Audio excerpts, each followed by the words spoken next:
आप ये तो देखिए, राष्ट्रीय स्तर के खिलाड़ी है जिन्होंने तिरंगा हाथ में लिया है, जिन्होंने तिरंगा का मान सम्मान बढ़ाया, उनको रात्रि में सड़क के चौराहे पर सोना पड़ रहा है। स्थिति है, नारियों का सुरक्षा नहीं कर सकते हैं, आप उस माफियागिरी के संरक्षण में लग जाते हैं, तो सवालिया निशान मोदी जी आप पे सबसे पहले उठता है। सवालिया निशान खेल मंत्री साहब आप पे उठता है। ब्रिजभूषण सिंह, आपका आवास यहाँ से 50-100 मीटर की दूरी पर है, आप आइए, आपका स्वागत है, सारी बहन बेटियां स्वागत करेगी। आप बताइए, उसी योगी आदित्यनाथ के राज्य में ब्रिजेश सिंह कौन है?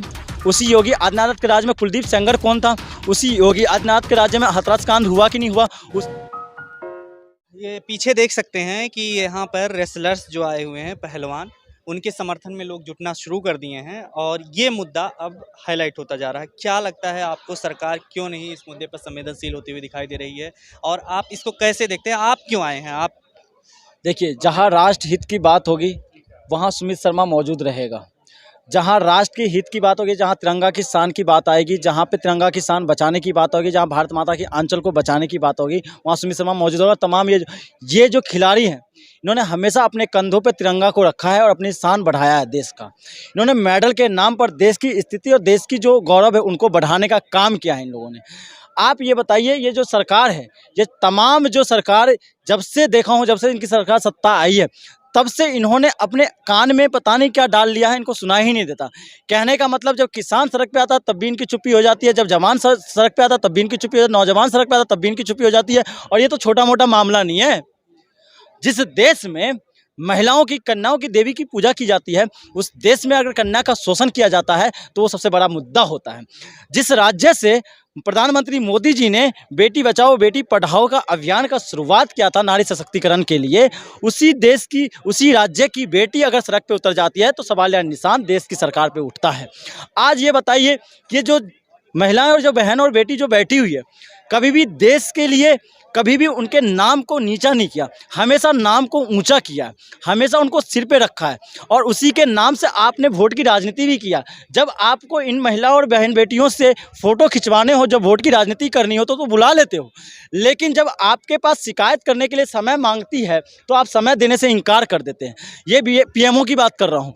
जब खेल मंत्रालय से इन्होंने समय मांगा तो समय देने से मना कर दिया, तब जाके इन्होंने पिछले तीन महीने पहले इन्होंने यहाँ धरना प्रदर्शन किया था। जब इन्होंने धरना प्रदर्शन किया था तब झूठी आश्वासन दिया गया था, भरोसा जताया गया था इन बहन बेटियों को कि निष्पक्ष जांच की जाएगी और आपको जो आपका शोषण किया गया है उसके खिलाफ कार्रवाई की जाएगी। लेकिन हुआ क्या?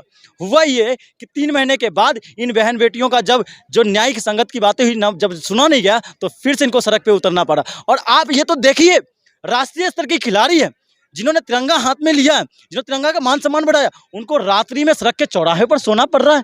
स्थिति और हालात देश की ये हो गई है। आप किस खेल की बात कर रहे हो? खेल को बढ़ाने की बात कर रहे हो?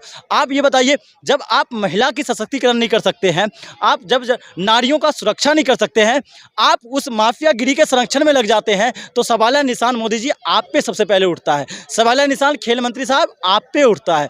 सवालिया निशान इस फेडरेशन का चेयरमैन उसको बनाया गया जिसको ABCD नहीं पता है पहलवानी का, और ये पहली बार हुआ है। और बात इसको मुद्दा घुमा के कुछ देख रहा हूँ, मीडिया हाउस कुछ घुमा के ये टॉपिक चला रही है। ये तो वो लोग हैं जो उत्तर प्रदेश के खिलाफ हरियाणा कर रही है। अरे भैया, आप ये बताइए, पहली बार ये भी तो हुआ है कि रेसलर फेडरेशन का चेयरमैन कोई रेसलर नहीं है। पहली बार ये भी तो हुआ है कि कोई जो उस खेल से आता उस खेल का चेयरमैन नहीं है। तो आप कैसी बात है? और पहली बार ये भी हो कि एक माफिया को रेसलर का चेयरमैन बनाया गया। आप गोंडा में जाइएगा, फील्ड पे उतरिएगा, तो गोंडा की जनता हकीकत निकाल के बता देगी आपको कि किस तरह से व्यापारियों के साथ वसूली करने का काम क्या करते थे ये ब्रिजभूषण सिंह। आप अगर, और ब्रिजभूषण सिंह बयान ये दे रहे हैं मीडिया के सामने कि मैं तो बेटियों से, बहन से बात करने को तैयार हूँ, तैयार आए तो। मैं कहता हूँ ब्रिजभूषण सिंह, आपका आवास यहाँ से 50-100 मीटर की दूरी पर है, आप आइए, आपका स्वागत है, सारी बहन बेटियां स्वागत करेगी आपका। लेकिन एक बात है कि आंख में आंख डालकर बताइएगा और जवाब दीजिएगा कि सही क्या है, गलत क्या है। अगर इतना हिम्मत हो तो आइए, स्वागत है। लेकिन आप आने की हिम्मत नहीं जुटाएंगे तो कहीं ना कहीं खोट तो है ब्रिजभूषण सिंह में। कह रहे हैं माफिया की बात की है, माफिया को लेकर के और अभी देख रहे हैं क्राइम को लेकर के। योगी का आज ही बयान आया है, गर्मी जो है शांत कर दी है पूरी तरीके से।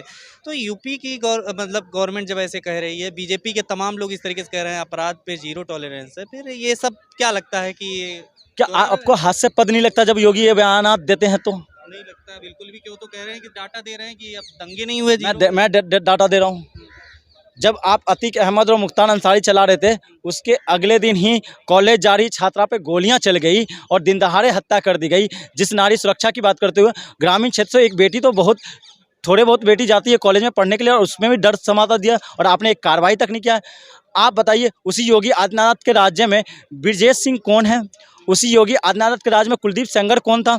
उसी योगी आदित्यनाथ के राज्य में हाथरस कांड हुआ कि नहीं हुआ? उसी योगी आदित्यनाथ के राज्य में प्रयागराज कांड हुआ जिसमें पूरे परिवार को खात्मा कर दिया गया। उसी योगी आदित्यनाथ के राज्य में कानपुर में माँ और बेटी को जला के राख कर दिया गया। उसी योगी आदित्यनाथ के राज्य में बुलंदशहर के अंदर बेटी के साथ क्या हुआ? तो ये तमाम, और आप बताइए 4-5 दिन में तो इतने कांड हो गए जो मीडिया दिखाने का काम ही नहीं कर रही है।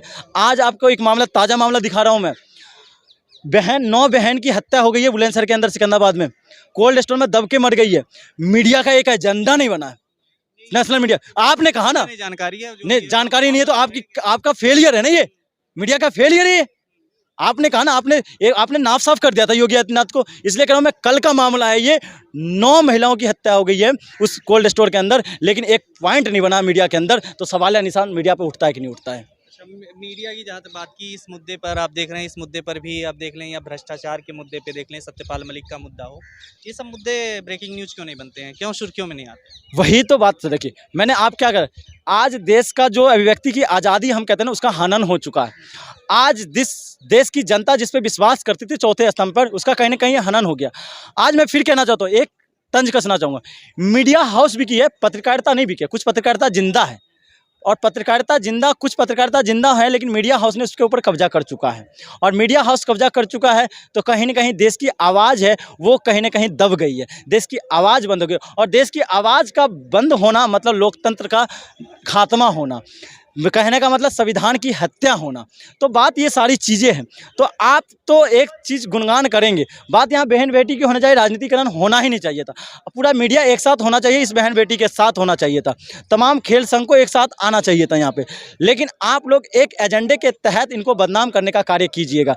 लेकिन यहाँ बदनाम देश की अस्मिता हो रही है, यहाँ बदनाम राष्ट्र का हो रहा है, यहाँ बदनाम तिरंगे का हो रहा है। लेकिन आप तिरंगे के आँच में वोट की राजनीति तो कर लेंगे, लेकिन जब उस राजनीति की बात, जब उस वोट की राजनीति करते हैं, जब लेकिन असली रणनीति की बात आती है, असली राष्ट्र हित की बात आती है, तो आपकी चुप्पी साध लेते हैं। पहले जब ये लोग आए थे तब ये इनके साथ कह रहे हैं कि हमारे साथ कुछ लोग ऐसे थे जिन्होंने मेरे धरना खत्म करवा दिया था। अब इस बार ऐसा नहीं होगा, इस बार खाप पंचायतों से और किसानों से भी अपील की जा रही है, यहाँ पर लोग जुटने भी शुरू हो गए हैं। बिल्कुल, बताइए, ये देश जवानों का रहा है, ये देश किसानों का रहा है, ये देश विज्ञानों का रहा है।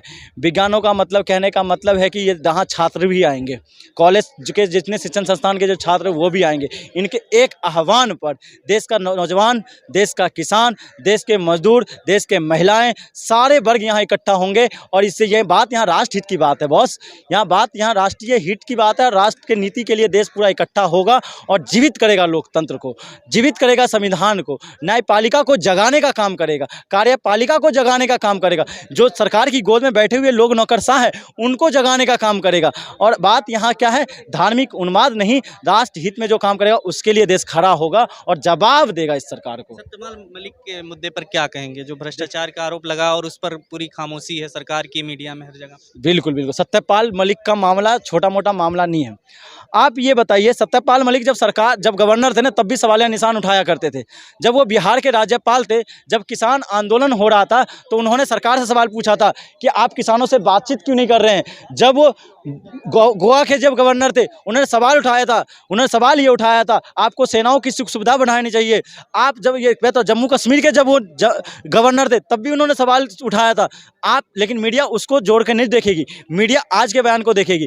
मीडिया सत्यपाल मलिक को ले रहे हैं ना, सत्यपाल मलिक ने जिस पर सवाल उठाया उस पर कार्रवाई की, जांच कीजिए, हकीकत निकल कर। आप ये बताइए, सवाल या निशान ये नहीं उठता है कि आप एक ही तंज पे सारे आतंकवादी हमला हो रहा है। बताइए, महाराष्ट्र के अंदर भी काफिला को उड़ा दिया जाता है, छत्तीसगढ़ के अंदर भी काफिला को उड़ा दिया जाता है, पुंछ के अंदर भी काफिला उड़ा दिया जाता है।